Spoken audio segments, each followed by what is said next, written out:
this is the soundtrack to your youth. Yeah. And you don't want someone to come along and cynically kind of destroy it as a cash grab with the movie. I fully understand that. You do not want that to happen. And there were so many hearts and souls and minds dedicated to making sure that didn't happen. And you saw the movie. It's really honors the video game. It honors the world of Mario, and is very promising as to like what we could expect over the next 10 years, like an entire universe of these types of movies. They're super nostalgic. They're really fun. It's Illumination, so they know what they're doing. And it's great because, I mean, especially for me now that I have kids, like, I have to see every animated movie, whether it's good or not. So I'm really grateful when a great animated movie comes out. And that's what this is. So thankfully, and hopefully there'll be more. Is the Mushroom Kingdom everything that's as magical as we all hope it is? It's truly magical, yes. Yeah. Not only that, I mean, this film does an amazing job of honoring the video game. And yes, anti-Semitism is different. And yes, you are a complete stupid idiot. My God. These stars refuse to bow to the pressures of Hollywood's woke agenda, risking their careers and reputations to stand firm on their beliefs. Their actions sent shockwaves through an industry known for silencing dissent. The Holocaust isn't about race. No, it's not about race. It is. It's about a different race. But it's not about race. It's not about race. What is it about? Because it's about man's inhumanity to man. No! That's what it's about. But it's about white supremacy. It's about but going it's after not, it's Jews not about and race. gypsies But these are two Romas. white groups of people. Y'all, let me just take a moment to mentally prepare myself for this one. So, Whoopi Goldberg, in all her infinite wisdom, goes ahead and says that the Holocaust wasn't about race. I'm sorry, what? It's like she woke up one day and said, how can I make the worst possible historical take on live television? Not only is that the worst clip in the history of The View, that is the worst clip in the history of television. Like, all of television history. Whoopi Goldberg is obnoxious and stupid beyond all measure. The Holocaust was not about race. Ask the Nazis. The entire Holocaust was about race. All of it. Which is why they didn't just pick on Jews who observed Judaism.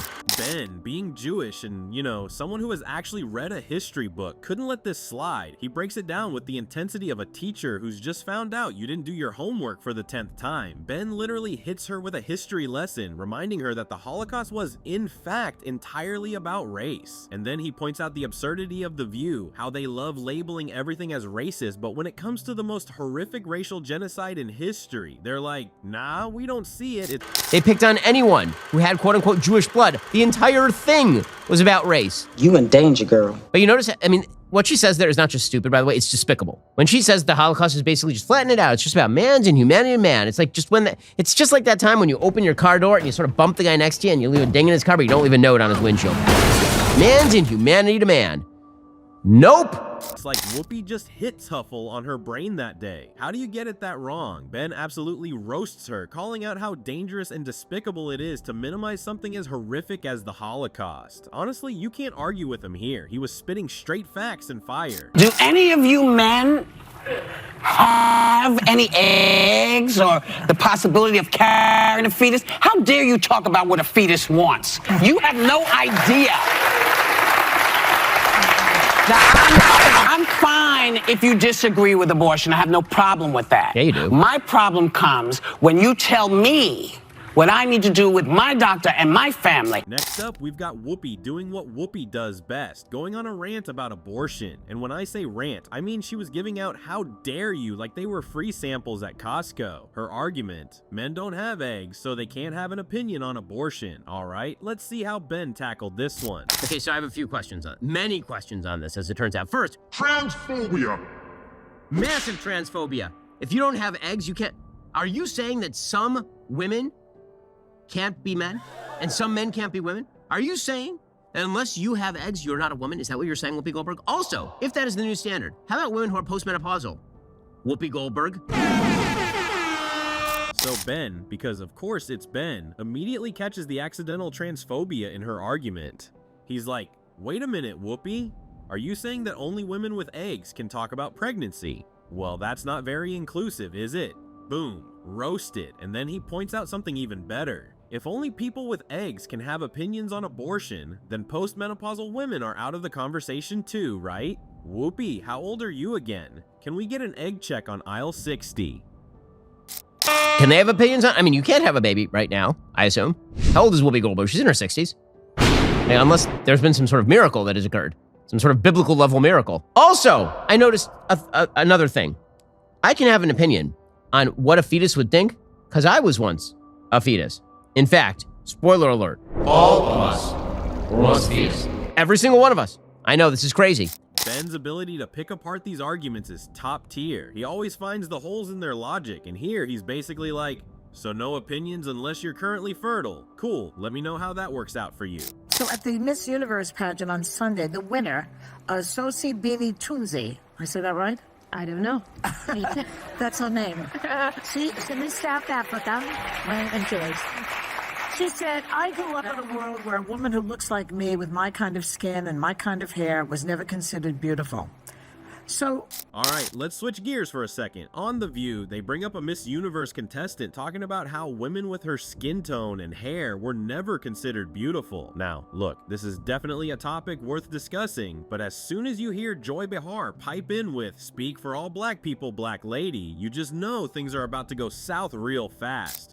A ham bone, wrapped asparagus, lemon, oh, look at my fingernail. It's dirty. Is that going to prevent me from eating this with my fingers? Hell no. Chris Pratt is no stranger to controversy, and one of the incidents that gained significant attention was his "What's My Snack" posts on social media. These posts, in which Pratt humorously shared his daily snacks while on a strict diet for a movie role, were intended to be lighthearted and entertaining. However, some critics found these posts to be insensitive, arguing that they were out of touch with the realities faced by people who struggle with food insecurity or body image issues. What do I got? Boom. Breakfast. Shakshuka. We got toast. We got Zaug. What the fuck is Zaug? Then cucumber tahini salad, 480 calories, 22 fat, 35 carb, 22 protein. Boom! The backlash from these posts was surprising to many, as they were meant to be a fun insight into Pratt's life as an actor preparing for a physically demanding role. However, in today's social media landscape, even seemingly innocuous content can be met with criticism if it is perceived as insensitive or tone-deaf.